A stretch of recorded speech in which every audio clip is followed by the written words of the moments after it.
مثل هالوبة عينك هلا على بالي أنا رجعت مثل هالوبة عينك هلا على بالي أنا رجعت العنوان بنار المكتوب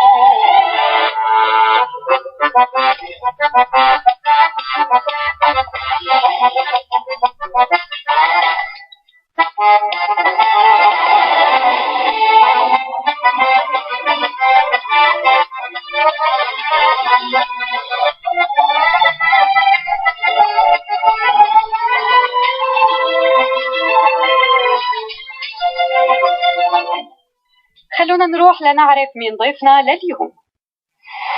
اوعى تصدق شو ما بتسمع إلا إذا سمعت الخبر من المصدر.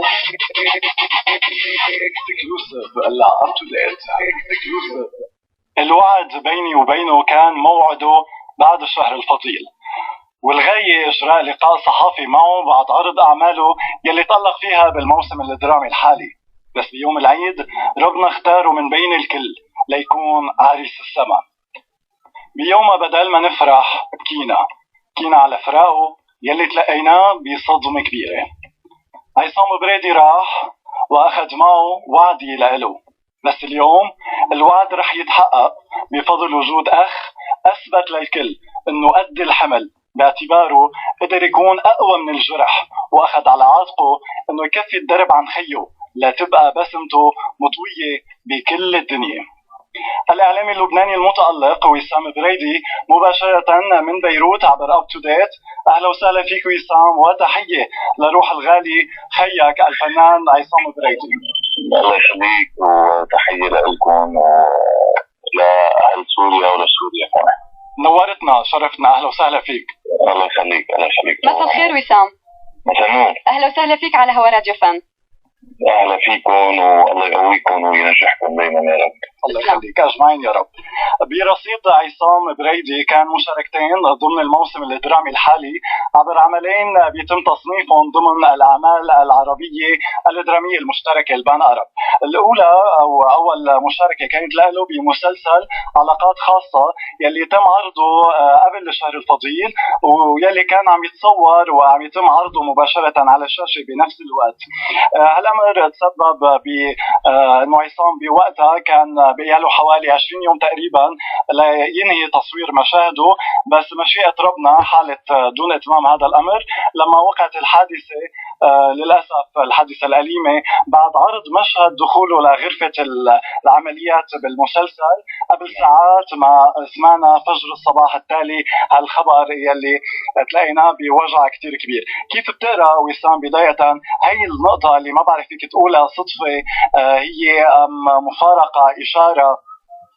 ليك أنا مش حفوت بتفاصيل الموضوع هو تحديدا، ولكن أنا بحب أقول شغلة إنه عصام طول عمره كان حياته هي تمثيل، وما قدم ولا نهار أي تنازل على حساب الشغل أكثر ما كانت هالمصلحة هي شغف. هالمصلحة هي مثل ما كل فنان بيتعالى. كنت عم بقول لهم كان في تكريم لعصام بالجامعة اللبنانية جامعة الفنون. الفنان اليوم وخاصة الممثل بيتعب كل حياته كرمال يقدر يأثر بالناس من خلال أعماله، وإن كان على المسرح ولا إن كان بالتلفزيون. صح. واليوم عصام بأعماله إذا بدك انتقاله لهالحياة الثانية لهالحياة الجديدة، لأنه نحن بنآمن إنه نحن لا نموت بل ندخل الحياة. صحيح. عصام بهالحادثة اللي صارت، بهالانتقال اللي صار، بهالوظيفة اللي اجته بالميل الثاني من الدنيا، عمل يعني أثر أكبر تأثير، وكان عنده أكبر مسرحية على مسرح الرب، المسرحية اللي شفتها ملايين الناس واللي كانت أثرت بملايين الناس.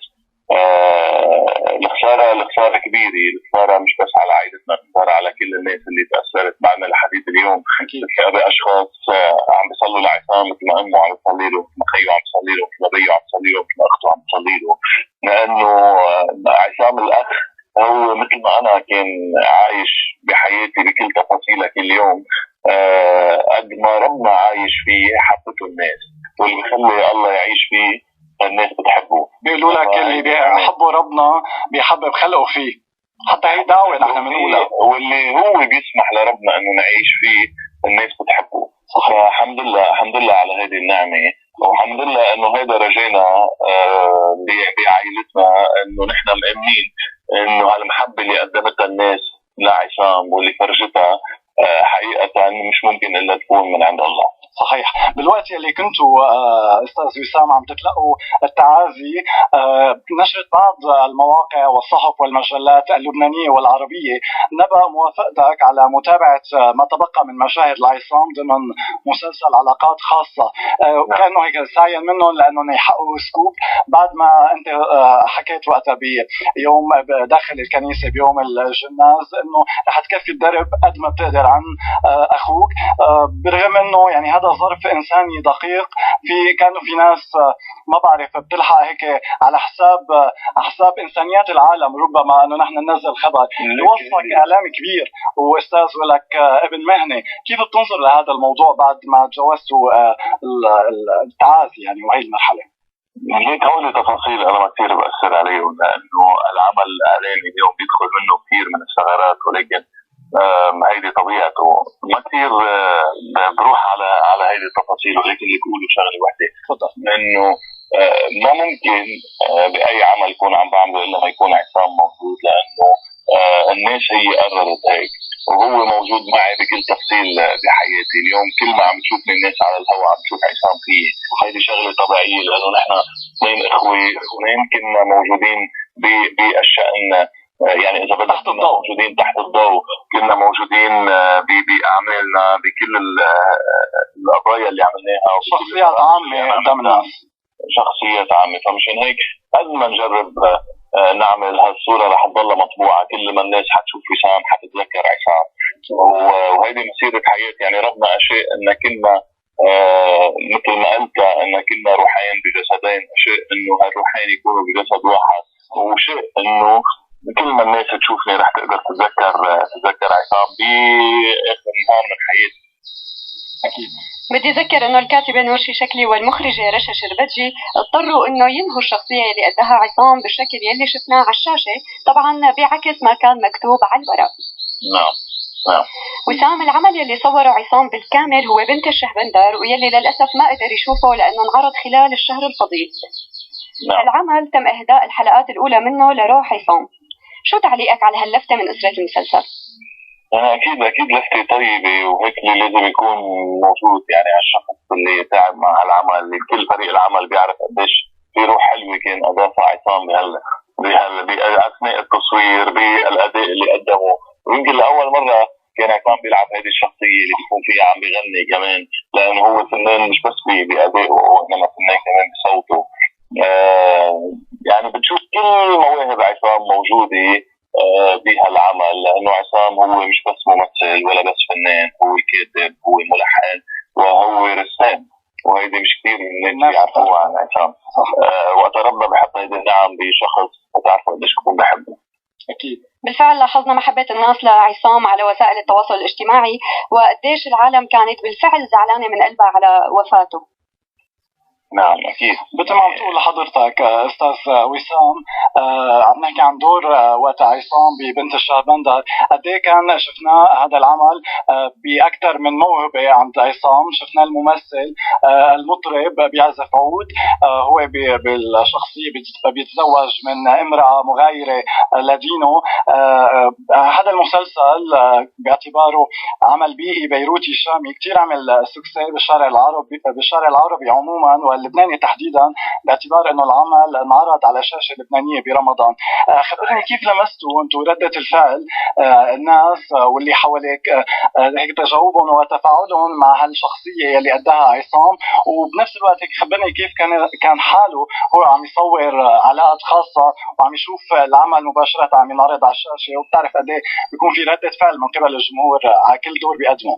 يعني ليك عصام كان مستمتع جدا لدرجه انه كان قاعد مع الكاتب والمخرج بجلسه انا كنت موجود فيها، وكان حدود الدور اللي كان عم يلعبه عصام كان على الورق شيء، ووقتها تصور صار شيء ثاني، لانه تم تطوير هذا الدور للاداء اللي كان عم بيقدمه عصام بقلب هذا العمل. فمشان هيك يعني اعتبر هالعمل كان في له 5 حلقات بده يبين فيهم، صار العدد 15 حلقه.